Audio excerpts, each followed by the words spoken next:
तर अश्विनी भिडे यांची ही पत्रकार परिषद पार पडली आणि त्यांनी सुद्धा मुंबईतील सर्व मोठ्या गटारांवर जाळ्या बसवण्याचं काम हे पूर्ण झालेलं आहे।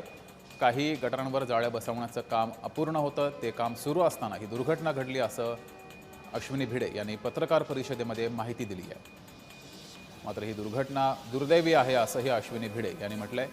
साकीनका दुर्घटनेबाबत त्यांनी भाष्य केलंय।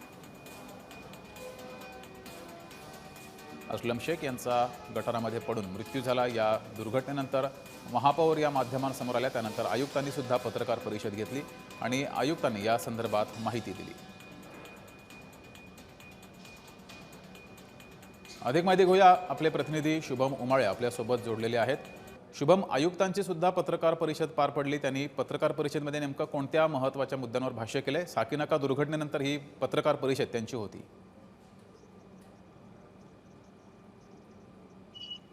जगदीश, खरं बघायला गेलं तर अत्यंत गंभीर प्रकार हा आज मुंबईमध्ये घडलेला आहे आणि एकाचा त्याच्यामध्ये मृत्यू देखील झालेला आहे। आणि या सर्व प्रकरणामध्ये समजा पाहायला गेलं तर ऋतू तावडे यांचे जे वक्तव्य समोर आलेले आहेत त्याच्याबद्दल अनेकांनी जे आहे आश्चर्य व्यक्त केले, आश्चर्य जे आहे ते व्यक्त करण्यात आलेले आहे। खरं पाहायला गेलं तर ऋतू तावडे या एकतर उशिरा पोहोचल्यात घटनास्थळी, ज्या मुंबईच्या महापौर आहेत सर्वप्रथम त्यांनी जाणं गरजेचं होतं। त्या ठिकाणी उपमहापौर पोहोचलेत, विरोधी पक्षातले सर्व नेते पोहोचले होते, पण महापौर जे आहेत ते पोहोचले नव्हते। इतकंच नव्हे तर इतके वर्षांनंतर इतके वर्ष प्रशासक जे आहेत ते मुंबई महानगरपालिकेवर होते, तर आता ते कुठेतरी प्रशासक यांच्यावर आरोप टाकत आहेत।